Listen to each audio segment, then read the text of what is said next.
Instauré par l'organisation aux côtés de tous les partenaires et les collectivités, de mettre la même grille de prix pour les hommes, pour les femmes. C'est un sentiment important pour vous, les championnes du monde entier. Oui, c'était vraiment, quand j'ai compris ça, j'étais trop contente parce que pour moi, j'ai entré le cyclisme tard et j'ai pas pu comprendre comment c'est possible d'avoir tellement de différences. Pour moi, c'est clair que ça doit être équilibré et je suis trop contente que vous ici, vous avez compris comment ça doit être. Et merci beaucoup.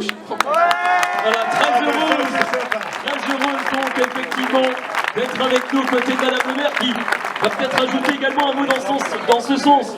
Écoutez, je pense que c'est une justice tout simplement parce que les femmes font autant d'efforts sur la route, en l'occurrence au chrono, que les hommes.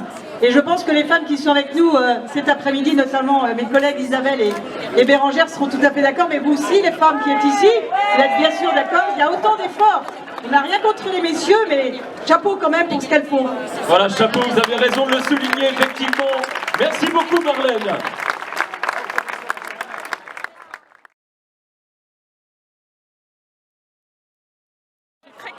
C'est un plaisir. Le fait aussi que les femmes aient le même prix que les hommes, c'est l'année première.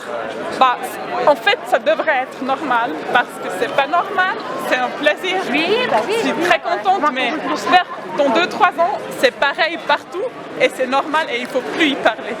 Les objectifs pour la saison prochaine, comment que ça...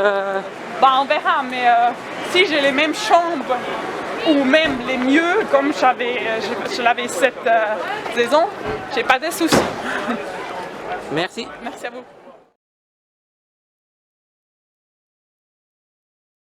Antoine. Donc est-ce que tu peux nous parler de ta course et de cette très belle victoire? C'est compliqué d'en parler. Surtout depuis le début, je trouve pas forcément les mots parce que je ne m'y attendais vraiment pas. C'est une performance que j'aurais signé directement ce matin pour obtenir une performance comme ça. Donc trouver les mots et décrire ma course, pour le moment, c'est pas possible. Le public sur le bord de la route, t'as été acclamé. T'es à domicile. Ouais, bah oui, je suis à domicile.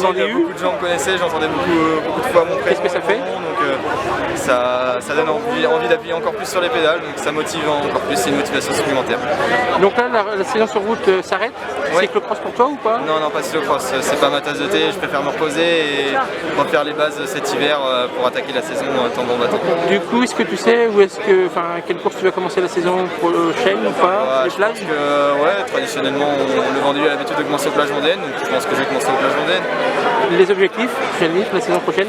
Le principal objectif c'est de passer professionnel, donc après pour passer professionnel il faut gagner des courses, donc il va falloir que je gagne des courses et que je montre que j'ai ma place chez les professionnels.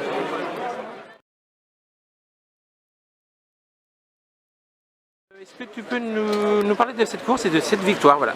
Comment tu l'as vécu? Ça fait du bien de gagner, c'était ma dernière course de la saison et dès qu'on a un dossard sur le dos, on se met à fond et puis ouais, je m'attendais à un match avec Remco, je suis bien parti et puis je crois c'était aussi un match un peu mental et quand j'ai pris directement 20 secondes et puis j'ai creusé encore une fois 20 secondes jusqu'au deuxième inter, après il fallait juste que je maintienne jusqu'à l'arrivée et je suis content de gagner. On peut dire que la Suisse se trouve en Vendée. Est-ce que c'est une Suisse qui gagne? Ouais, ça fait plaisir de monter sur le podium avec Marlène. On soit souvent sur les épreuves avec l'équipe nationale et puis ouais, on se partage entre guillemets les secrets et puis ça fait plaisir que ça tourne bien pour les deux. Alors donc là la saison sur route s'achève, donc repos pour toi? Oui exactement, c'était une saison très intense et puis notamment aussi avec les JO directement après le tour et là je vais faire une vraie coupure puis bien travailler l'hiver pour revenir plus fort l'année prochaine. Justement, tu penses revenir sur quelle course? Est-ce qu'il y a déjà un pré-programme de fait? Ouais, ça va être un peu identique comme les dernières années avec les classes, une première période avec les classiques, puis certainement le Tour de France, et puis bon, comme d'habitude quoi. Et les objectifs justement ça serait les mêmes comme d'habitude. Pareil, conserver le titre de champion d'Europe et viser le maillot de champion du monde. Oui, ça oui, et puis j'aimerais bien gagner une étape du Tour. Et on verra. Merci. Stéphane.